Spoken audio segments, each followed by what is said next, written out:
Чи асар их өс сонд юуна. Чамаа хэлэмтүүлсэн хүмүүс. Энийг чи мартаа. Чи хэрвээ хүмүүст өс санж, муу санж байх юм бол чи найз л ус бүтэхгүй. Үнэхээр чамаа хэлэмтүүлсэн хүмүүс одоо нүглэнүүдээр арах цаг нь ирнэ. Чи хардлагаарай. Гэсэн. Тийм учраас би юу нөөртөө дотроо бас өш хонзон өвөрлж исэн энэ бүгдийг бол хайсан л та. Мэдээж энд бол тодорхой хугацаа хэрэгтэй байсан. Өөрийгөө тайлбарлуулж, өөрийгөө яаж. Тэсвэлт нь бол би энэ нэг өөрөлдөл энэ цээжин дотроо байсан бөө харуу үлийг гаргаж хайж чадсан. Тийм учраас би одоо цаашдаа бол өнгөрснөө мартъя. Ирээдүгөө харж амьдрий гэдэг зорилго тавьсан. Нэг өөр багшигаа сургаалаа. Тийм учраас би одоо өнөөдөр эв нэгдэл яриад одоо Монгол 909 зөв дамжуулаад эв нэгдэл яриад монголчуудаа бүгдээрээ одоо эвлэлтэнд нэгдъя, улс орноо хөгжүүлъя гэж ярих гэж байж одоо хэн нэг намаа хэлэмтүүлсэн тэгсэн гэж энэ тухай би дахиж одоо ярмааргүй байна. Зүгээр цагаатах цаг нь үл ирнэ. Энийг бол цаг хугацаа харуулах байх. Тухайд одоо санангаар янз бүрийн төлөвлөлт гарч авчигддаг байсан шүү дээ. Мянган баяр гэдэг хүнийг юу гүрнээс дүүжилждэг, Батхуу гэдэг хүнийг бас гүрнээс дүүжилдэг гэл үнэн худал нь мэдэгдэхгүй. Эдгээр зүйлс үнэн байсан уу? Гэхдээ тэгээд намайг чинь бараг жил гаруй хамгийн чангаарлаа. Одоо маш их хүч хайж миний амьдралын өнгөрсөн 10 хэдэн жилийг бүх юмээ маань шалгасан шүү дээ. Хувьчлаас хойш одоо хэн нэгнийг тэгж хүчтэй шалгаж байсан бүх юмыг тэгж одоо бараг төрийн машиныг тэр чигээр нэг хүн дээр ажиллуулж тэгж байсан түүх байхгүй шүү дээ. Яг тэр урд нь бол социализмыг хэлэмтүүлэх үед амархан хэлэмтүүлчихдэг байсан. Тэгээд тийм юм бол одоо гүрнээс үүсэж байсан тийм нэтэр юм бол байхгүй шүү дээ. Ер нь бол яг энэ дээр би цаашдаа ингээд хүмүүсийн тухай ярихгүй гэж түрүү урд чинь хэлсэн шүү дээ. Тэгтээ нэг юм хэлэхэд центр пойнтын хэрэгээр намайг гэж баривчилсан. Зодон гэж. Тийм болоогүй шүү. Центр пойнт одоо болох нь болсон. Би тэнд орсон. Мэдээчгүй байсан. Тэгээд л ойлгомжтой байсан тийм. Ер нь бол намайг хэлмэгдсэн үгүүдийг өнөөдөр бол сүүлийн хэдэн жилийн одоо улс төрийн одоо үйл явдлууд харуулж байгаа шиг байна да.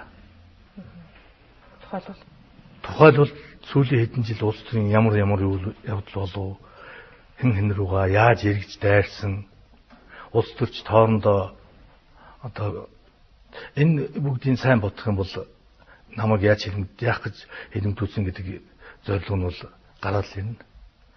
Та бүхэн өөрснөө тийг тунгаа модно үз. Нэг бичлэг интервьюс би тийм сонсож байна л да. Тэмхэн байсан. Байгаагүй.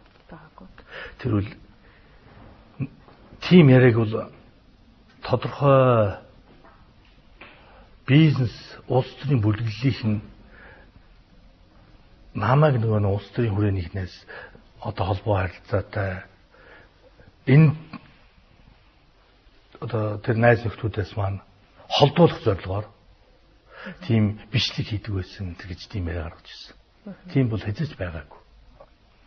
Энийг бол мөн бас их цагдаа тагнуулынхан зөндөө их хайсан шүү дээ. Тийм байгаагүй гэдэг нь бол өөрснөө тогтоосон баха. Тэгээд тэр тусмаа би найз нөхдөө бичдэг тийм юм юу гэж юу байх вэ?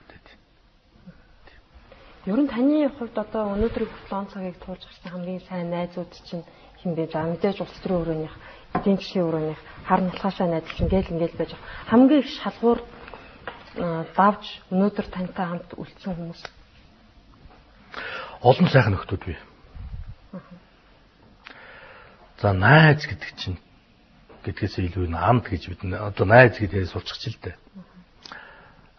Яг Монгол хэлэнд ер нь бол амд гэж, амд нөхөр гэж.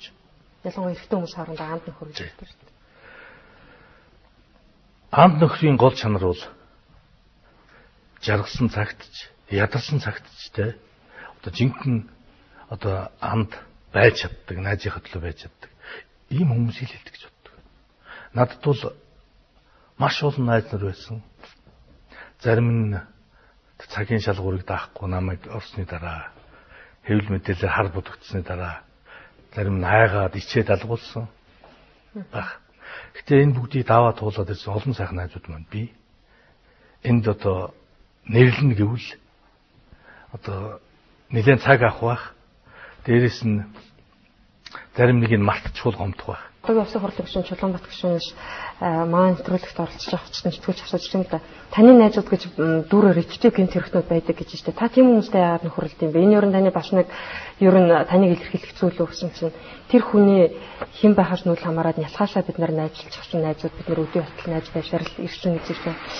Тиймэрхүү мэтэр тодорхойлогдох гэдэг хүмүүс таны найз нөхдийн дунд бас байдаг уу? Байдаг. Ер нь тэгээд Чулуунбатын хэлдэг үл зөв байна. Яг тэгэхээр найз нөхдөөсөө ичнэ гэж байж болохгүй л байхгүй. Тийм тэгвэл тэр өөрөө бол хэн гэдгийг харуулна шүү дээ. Үнэхээр багада найз нөхөр байсан, алдаж онж байсан тийм хүмүүсээ. Эргээ багада яхахгүй найз байсан сүлд нь одоо тийм алдаж онсны дараа ч юм уу ямар нэгэн хэл амд орж хэрэг төвд орсны дараа нь найз би байгаагүй миний найз биш энэ гэж ингэж ирвэл тэр хүн бол өөрөө хэн гэдгийг л харуулж байгаа. Таны амьдрал хэр зэрэг байсан бэ? Гайгүй шүү харин цөөхөн.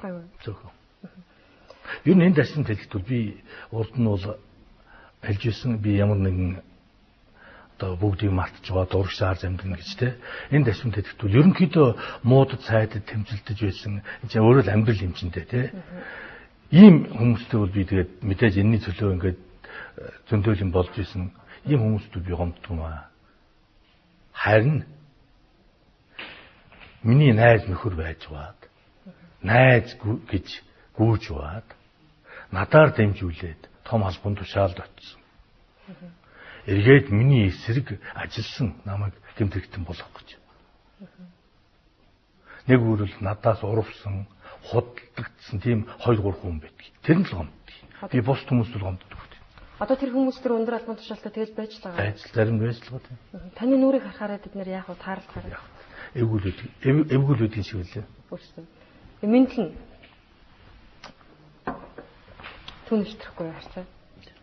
Найз байсан хүмүүс эргээд юм. Гэтэ яг би бол бүгдийг мартна гэдгээр л явж байгаа шүү дээ. Би бас одоо энэ өнгөрсөн зүйлсийн тухай бас нэг одоо сүүлхай гэж болохоор нэг асуултад тавьчих. Хэвлүүдээр таны хөндөөлөх бичтэй шүү дээ. Рикет бичин, Монголын мафиудын одоо толгойлогч гэлтэй ер нь Монголд маф гэж бэд юм уу? Рикет бичэд гэж хийн. Та рикет бич. Одоо хэвлэр бичнэр бол та гол төлөөлөгч юм даа шүү. Муу юм уу? Дутуу ярьж байна. Эрүүгэн гэмт хэргийн загалмайлсан гэж байгаа. Гэмт хэрэгтнүүдийн хаан, гэмт хэргийн ертөнцийн хаан гэж байгаа тий. Дээрээс нь түрүү таны хэлдэг дээр бас Монголын Осомо бин энхтэй юм гэж байгаа. 4-5 жил тэгж бичигдсэн да. Тэгэхээр чинь яг тэ хэвлэл мэдээлэл хүчтэй л тэ. Тэгэхээр хүнийг үл ер нь хэвлэл мэдээлэлээр харж болгож болно, цагаан болгож болно. Би энийг үл нэг илүү тайлбарлаад яах вэ? Надад алдаж онж исэн миний амьдралд тийм юм би. Одоо би бол багадаа бол үнэхээр одоо нэмиг их түрүү ярьж байсан шүү дээ. Эмээ маань Чингисийг энэ тухайд үлгэр домог дандаа ярьдаг байсан гэж. Тэгээ Чингисийг шүтээд хүүхэд байхдаа Армантыг зангаар одоо Чингис болох гэж баахан сахилгуудаа хүчил. Тэр үед бол бас 60, 70, 80-аад оныхан 90-аад оны ихнийхэн үеийнхэн бол мэднэ хүмүүс. Саяын цаг үед бол атман гэж модонд байсан. Танаа үеийнхэн бол араа мэдэхгүй байх л та тий. Атман гэж модонд байсан. Тэр социализм үед бол атман цэнэ